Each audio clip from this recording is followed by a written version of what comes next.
प्रकृति का बोलती है बसंत ऋतु, और आज शरद ऋतु में बोल गई, यही ईश्वर की लीला है।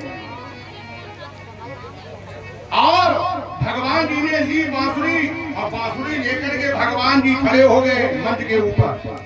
एक एक गोपी का नाम लेकर के बुलाने लगे, हे राधे ब्रखभान भूपतनयो, हे पूर्णा चंद्रानने, हे कांते रमण प्रिय सुखदये, चंद्राबले चंचले। एक एक गोपी का नाम लेकर भगवान बुलाते हैं। और भगवान ने बांसुरी से निकाला स्वर, निसम्म गीत निकाला। निसम्म गीतम तदनंग वरधनम, ब्रजस्त्रिया कृष्ण गृहीत मानसा, आजन्मुरन्योन्यमलच्चितोत्तमा, सयत्र कांतो जबलोड कुंडला। भगवान जी ने ऐसा सुर निकाला, गृहीत मानसा, प्रजांगनाओं के मन को खींचने लगे। 3 स्वर निकाले, एक स्वर अतल वितल सुतल तलातल रसातल महातल पाताल के लिए चला गया। एक स्वर भू भुवा स्वाहा महा जनः तपः सत्यम सत्यलोक के लिए चला गया। एक स्वर पृथ्वी मंडल में गूंज गया। बांसुरी की ध्वनि सुनकर के स्वर्ग के देवताओं की हालत बिगड़ने लगी।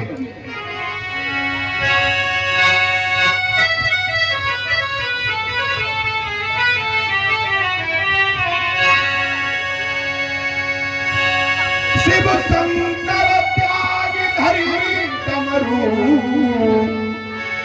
तजी सारद बीना को धावन लग, धनि पूरी पताल रही नगलो, सर नारद के गलगा जन लग। कभी राम जबै वृंदावन में, कभी राम जबै वृंदावन में, श्री कृष्ण की बांसुरी बाजने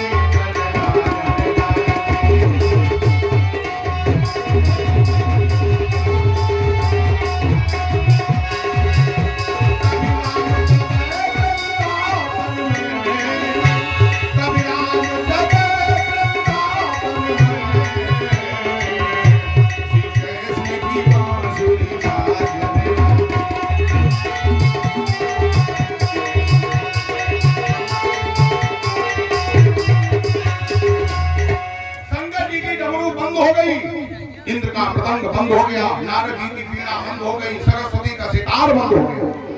किधर अच्छी शांत हुए तरुओं में, घास तजी गई अन्ने बन में, यमुना नीर लुकाई, प्रभु रस भरी वीणु बजा। पक्षियों का चहचहाना बंद हो गया, गैयों ने जंगल में घास खाना बंद कर दिया, यमुना जी का जल प्रवाह स्तंभित हो गया बांसुरी सुनकर के। सुनी सुनी बंसी की धनी प्यारी, टिकल भई सब ब्रज की नारी। अरे उठी वृंदावन धाई, उठी वृंदावन धाई, कि प्रभु रस भरी वीणु बजाए।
वक्ता में बात करी होती।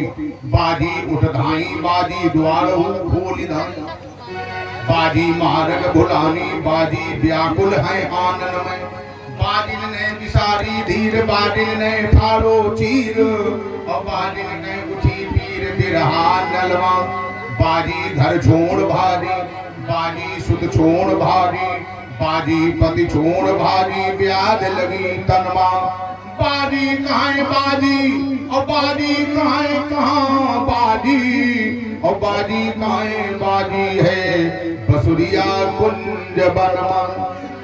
एक दूसरे से कहती गरीब बहन, बजत घन घोर बजत घन घोर, बजय घन घोर बजय घन घोर, कौन बन मुरलिया बजय घन घोर।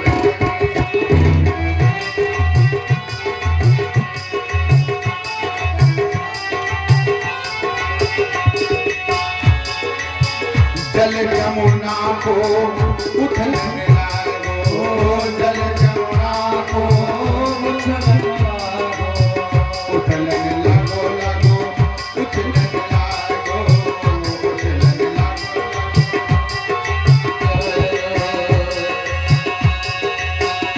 लागे बोल जगो, बोल लागे जगो,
सुनती हुई सभी गोपिकाएं आ रही हैं।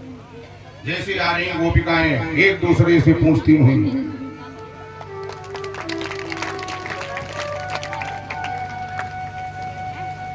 जैसे गोपिकाएं आगे बढ़ी, बांसुरी की आवाज सुनते सुनते मंच के पास में पहुंच गई।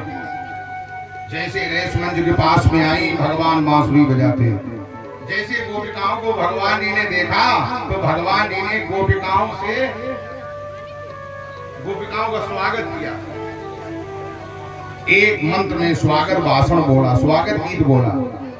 स्वागतम वो महाभागा प्रियम किम करवाणि वा ब्रजस्यानामयं मयत्कश्चित् ब्रजस्यानामयं कश्चित् ब्रूतागमनं कारणम्। भगवान जी ने कहा गोपिकाओं क्यों आई हो? आप लोग इतनी रात्रि में इस निर्जन स्थान में अकेले चल कर आई हो, इस बेहद में यमुना के किनारे, इसलिए आने के लिए मैं आपका वाणी से स्वागत करता हूं। लेकिन ये बताओ क्यों आई हो? गोपिकाएं कहने लगी कुछ नहीं, आपकी बांसुरी की आवाज सुन करके हम आई हैं। भगवान जी ने कहा बड़ा अच्छा किया आई हो। ये बताओ मातरा पितरा पुत्रा भ्रातरा पतेश्वा, अपने माता से, अपने पिता से, अपने पुत्रों से, अपने भाइयों से, अपने पतियों से आदेश लेके आई हो या नहीं है? जब तक विवाह नहीं होता मातरा पितरा भ्रातरा, अविवाहित स्त्री को चाहिए, कन्या को चाहिए कि अपने माँ और अपने पिता, अपने भाइयों से पूछ करके घर से निकले। विवाह हो गया, पति नहीं है, पुत्र अपने पुत्रों से पूछे कि बेटा फला जगह जाना चाहती हूँ, चली जाऊं।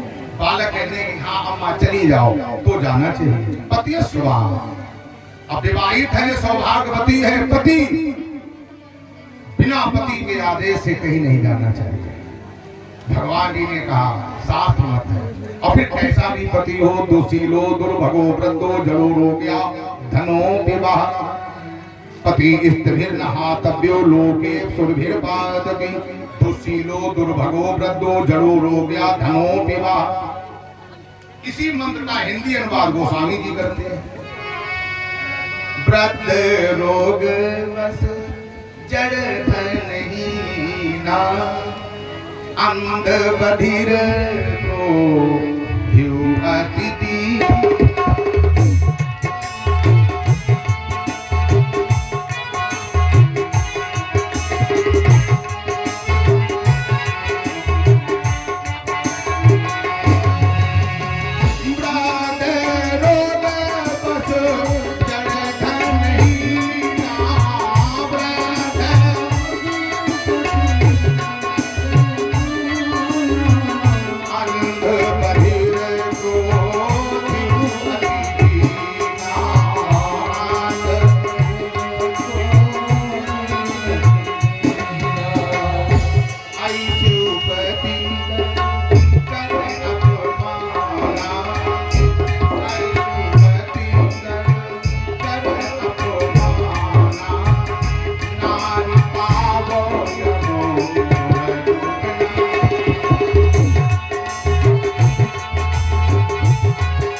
रोगी है, जड़ धनहीना, जड़ है मोटी अकेल बुद्धि का है, धनहीना गरीब है, निर्धन है, अंग बधिर अंधा है, बधिर माने बहरा है, क्रोधी बहुत क्रोधी है, अंग बधिर क्रोधी अति दीना, दीनहीन है, आई से उपति कर कर अपमाना। अगर स्त्री ऐसे भी पति का अपमान करती है तो नारी पावयम पुर दुख नाना। लेकिन ये चौपाई केवल सतयुग त्रेता द्वापर और आज से 30 साल पहले तक लागू थी, आज के युग में नहीं। हाँ, आज के युग में तो भाई बड़ा टेढ़ी खीर है। हाँ, समझे राम भाव।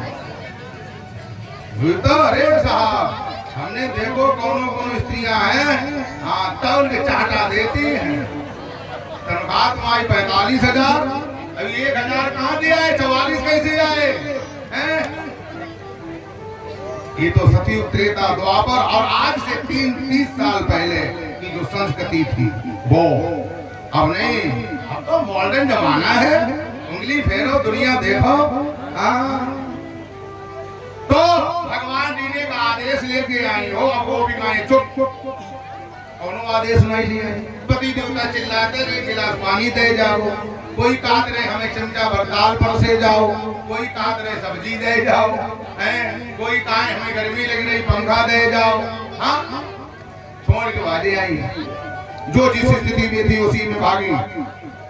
राजा जी से इशारा किया गोपियों ने, वृंदावन में शासन किसका, सरकार किसकी है? कृष्ण जी की सरकार दोनों है, न योगी न मोदी, हाँ न मायावती न अखिलेश न राहुल, राहुल सरकार नहीं, वहाँ सरकार है राधा रानी की। वृंदावन में जाओगे तो राधे राधे बोलना पड़ेगा। हाँ राधा जी की हुकूमत चलती है। अरे वृंदावन में हुकुम चले पर ताने वाली का, वृंदावन में हुकुम चले पर ताने वाली का, मेरा श्याम दीवाना है श्री राधा रानी का, मेरा श्याम दीवाना है श्री राधा रानी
महाराज जी से कि हमसे बात करो। ये बेचारी भोली बाली गांव की गोपियां ही तुम्हारे प्रश्न का उत्तर नहीं दे पाए तो भगवान कहा लगे तुम ही बताओ। राजा जी ने कहा मेरा प्रश्न है, पहले उत्तर दो। बोले करो प्रश्न। राजा जी ने कहा पतिव्रता स्त्री थी, विवाह हुआ, पति के घर गई, दिनचर्या बना ली, सुबह ब्रह्म मुहूर्त में जागना, घर का सारा काम धंधा करके स्नान ध्यान करना, इसके बाद पति के चरण धो करके चरणामृत लेना, पति की पूजा करना, पति को भोजन जमा करके फिर भोजन देना। धीरे धीरे उसके पति के पास में एक जगह निमंत्रण आ गया।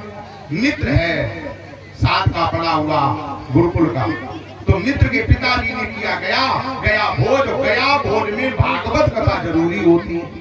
क्यों? इसी भागवत में कथा है कि गया में कोई जरूरी नहीं तुम्हें सबरे पूरी खाकर जाओ। गोकर्ण जी ने गया किया लेकिन धुंधकारी नहीं करा, तो सूर्य नारायण ने कहा कि भागवत कथा सुनाओ। इसलिए जो गया करे तो ना हो तो मूल पाठ करवा दे, भागवत कथा जरूरी, तब गया भोज करे तो तुम्हारा गया भोज पूर्ण माना जाएगा और सत्यनारायण स्वामी सुनाई उद्धार हुए हैं। जो तुम्हारे पूर्वज प्रेत योनि में पड़े हैं उनका तो धन्य भागवती वार्ता प्रेत पीड़ा विनाशना। अच्छा हमारे उधर क्षेत्र में कोई भी गया जाएगा तो उत्तम मध्यम भागवत कथा जरूर कराएगा, बाद में भोज करेगा। तो इसलिए गया भोज होगा, भागवत कथा होगी, आप आमंत्रित हैं। तो पति तैयार हुआ, जब पति तैयार हुआ चलने लगा तो पत्नी रोने लगी। पति ने पूछा क्यों रोती हो? पत्नी ने कहा आप जाए रहे हो। पति ने कहा हाँ 1 सप्ताह के लिए जा रहा हूँ, आज के 8वें दिन हम आ जाएंगे। पत्नी ने कहा 8 दिन में आओ या 28-18 दिन में आओ। बात ये नहीं है, बात ये है कि आप जाएंगे तो हमारा नियम कट जाएगा। पति ने कहा नियम नहीं कटेगा, नहीं हम रास्ता बताते, बताओ।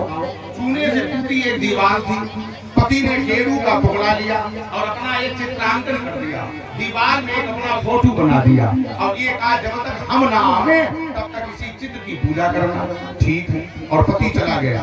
पति के आदेशानुसार पत्नी चित्र की पूजा करने लगी। जब चित्र की पूजा करने लगी 8वां दिन आ गया, 10 बजे का वादा किया, सामान पूजन का जचा लिया। 10 बज गए, 12 बज गए, 2 बजने वाला, पत्नी को भूख लगी, पति नहीं आए। पत्नी ने सोचा गाड़ी वाड़ी मिलने विलम्ब हो गया हो कि आज भोज है तो नहीं भी आ सकते, चलो चित्त की पूजा कर लेती है कि जब आ जाएंगे पति तो पुराना नियम निभाऊंगी। तो पत्नी बैठ गई, बैठने जा रही है, पूजन का थाल रखा, आसन डाला, रोटी में जल रखा। तब तक क्या हुआ, पति आ गया, जो कुंडी बजाई, पत्नी पूछा कौन, पति ने परिचय दिया, पत्नी ने किवाड़ खोल दिए, पति अंदर आ गए, किवाड़ बंद कर दिए, कुंडी लगा दी, आसन दिया, बैठो, झोला झंडा रख दिया, घड़े से जल लाई, जल ला करके जल पिलाया। राजा जी ने कहा प्रश्न ये है, अब उस महिला का असली पति आ गया है, अब उसे चित्त की पूजा करनी चाहिए या पति पूजा करनी चाहिए। भगवान जी ने कहा जब असली पति आ गया है तो चित्त की पूजा करने की क्या जरूरत है, पति की पूजा करनी चाहिए। तो राजा जी ने कहा सामान तो चित्त के पास रखा है, वो स्त्री क्या चित्त से आदेश ले, भगवान जी ने कहा चित्त कैसे आदेश देगा। तो राजा जी ने फिर आप हमसे क्यों कहते हो, इन लोगों को क्यों कहते हैं आदेश ले, ये संसार के जितने पति हैं ये कैसे हैं, चित्र आकृति, इनको पता थोड़ा ना है। हाँ, कि भिंड जाए रे लौट के आएंगे, जो ग्वालियर जाए रे लौट के आएंगे, इटावा जाए रे कानपुर जाएंगे लौट के आएंगे, पता नहीं कितने नीचे भले गद्दे खाए गए और संजा सूचना मिली कि बेटा हुआ ठेला नीचे घुसे तो थाने बोरा मरे डरे। ये चित्र आकृति है, इनका पता नहीं कि मिट्टी के खिलौने कब टूट जावे। और आप जगत के पति हो, संसार के पति हो, आपसे मिलने के लिए इन सांसारिक पतियों से आदेश लेने की कोई जरूरत नहीं। भगवान ने परीक्षा ली, जब गोपियों के अंदर ऐसा पवित्र विशुद्ध शुद्ध भाव देखा तो भगवान ने मंच पर बुला दिया। अब महारहस्य की तैयारी हो रही है और रहस्य देखने के लिए पार्वती तैयार हो गई। कैलाश पर्वत पर 16 श्रृंगार करके जगन्नी जगदम्बा जैसे खड़ी हुई, तब तक क्या हुआ, अरे बीते संपत सहस्र 87 और तजिए समाधि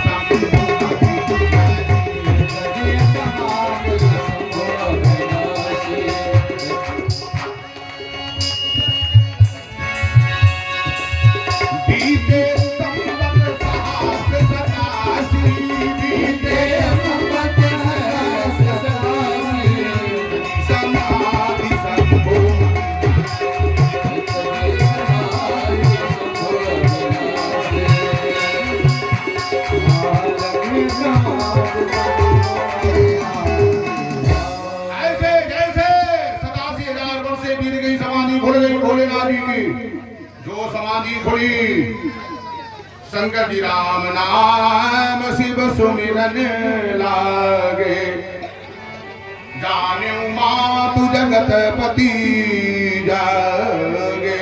राम नाम स्मरण करते हुए भोलेनाथ जी आंख खोल दी, पार्वती कान लगी ले देखे गौरा, शंकर जी की खुल गई समाधि। अब वही गए भांग पीसो, ठंडाई घोटो, धतूरे भूंजो, उनके बीजा निकालो, अब तो रेस्ट दिया। चलो पार्वती की तो बात का विषय है, पहले सामने पहुंचो तो पार्वती दौड़ के आई, 16 श्रृंगार किए आप जगदम्बा मैया। फिर से भोलेनाथ जी को प्रणाम किया, मस्तक नवाया। शंकर जी ने नक्शे सिख तक देखा, पार्वती के स्वरूप को देख के शंकर जी की दृष्टि चकाचौंध हो गई। शंकर जी ने कहा पार्वती से भवानी, हाँ महाराज, जब हम आओ तुम आओ बेआओ भाओ तो तभी तुम इतनी सजी नहीं। आज बहुत सजी दगी हो, हमारे बिना पूछे कहाँ जाए रहे। पार्वती कहाँ लगी, कहूँ नहीं महाराज सुनो, रचे रचे रे महाराज, रचे रचे रे बिहारी दिन रास मेरे भोले बाबा, चलो तो दर्शन करिया।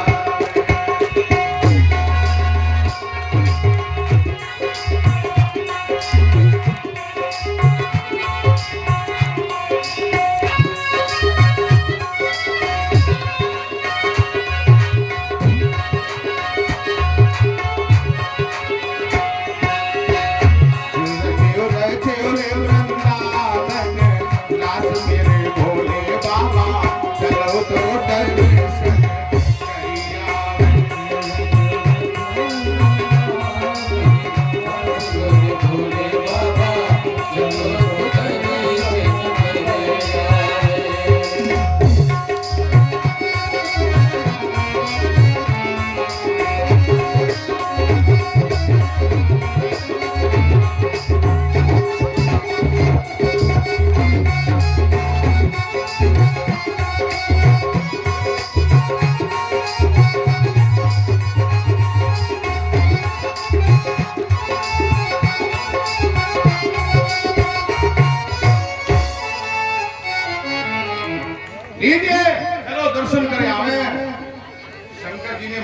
इसका नाम सुना?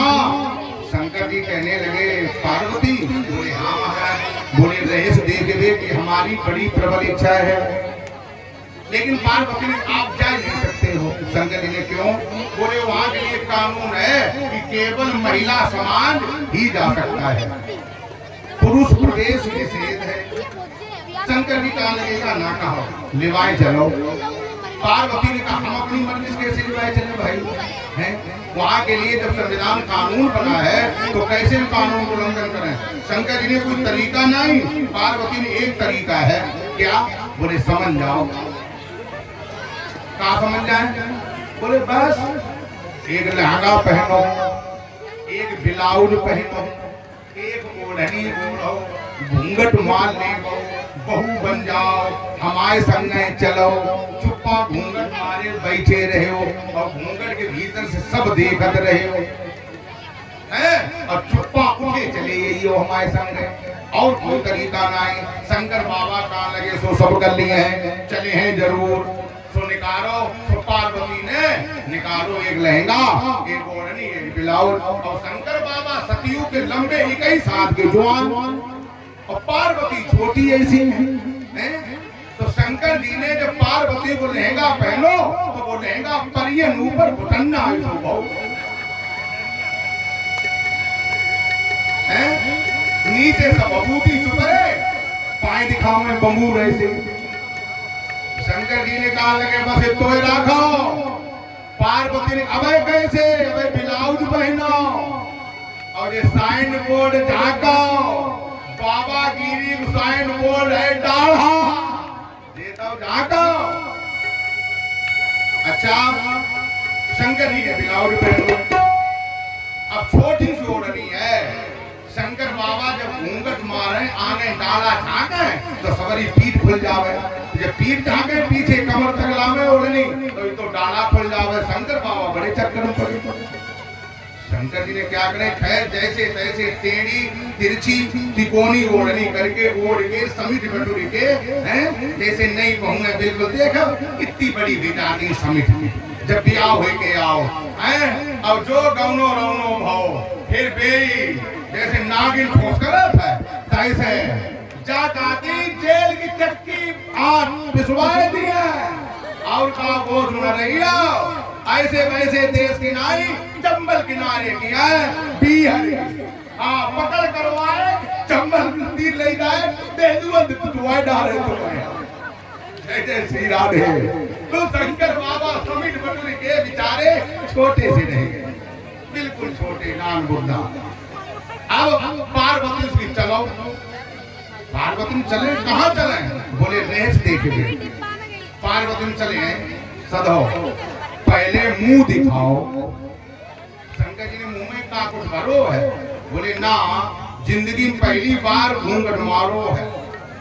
हाँ पहली दाएं बहू बने हो तो भाई मुंह दिखो। अरे शंकर जी ने पार्वती काहे देर कर रहे, फिर आगे जगह नहीं मिली है, जल्दी चलो आगे बैठो और बाद में चलो पीछे दूर भागो। इसलिए चलो पार्वती सो गए से पहले मुंह दिखाओ। तो शंकर